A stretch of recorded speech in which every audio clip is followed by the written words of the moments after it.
আসসালামু আলাইকুম, আমি সাকিব আহমেদ।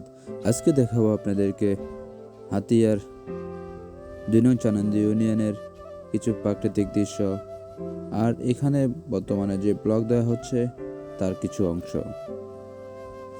চলতে থাকুন আর দেখতে থাকুন এর প্রাকৃতিক দৃশ্যগুলো। একসময় যেখানে প্রচুর পরিমাণ মানুষের ফসল ফলানো সম্ভাবনাময় একটা দ্বীপ ছিল, সেটি ক্রমাগত নদীর গর্ভে বিলীন হয়ে যাওয়ার কারণে অনেক প্রাকৃতিক দৃশ্য এখান থেকে নাই হয়ে যায়। তাও বর্তমানে যাই আছে তাই আল্লাহর দেয়া একটি নিয়ামত, যা অনেক সময় আপনি অনেক জায়গায় নাও পেতে পারেন। এই জায়গায় আপনি সবই পাবেন, প্রাকৃতিক আল্লাহর নিয়ামত।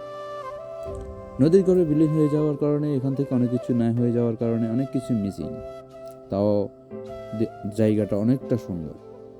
তবে বর্তমানে এখানে ব্লক দেওয়া হচ্ছে, আলহামদুলিল্লাহ। বেশ কয়েকদিনের ভিতরে এখানে ব্লকের কাজ সম্পূর্ণ হতে পারে। এখন বর্তমানে রানিং আছে কাজগুলো। সবাই আশাবাদী বর্তমানে ব্লক দেখে, কারণ ব্লকগুলো ভালোভাবে হচ্ছে। পুরো চরটায় যদি ব্লকের আওতায় আনা হয় তাহলে এই জায়গা হতে পারে প্রাকৃতিক দৃশ্যের এক অন্যতম জায়গা।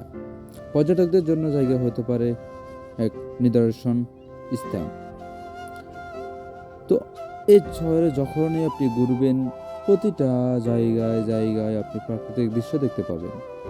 এমন কোনো জায়গা না যেখানে প্রাকৃতিক দৃশ্য পাবেন না। তো সবাই ভিডিওটা শেয়ার করবেন। পরবর্তী ভিডিও দেখার জন্য আমন্ত্রণ রইল। সবার ভিডিওটা শেয়ার করে দিবেন। ধন্যবাদ।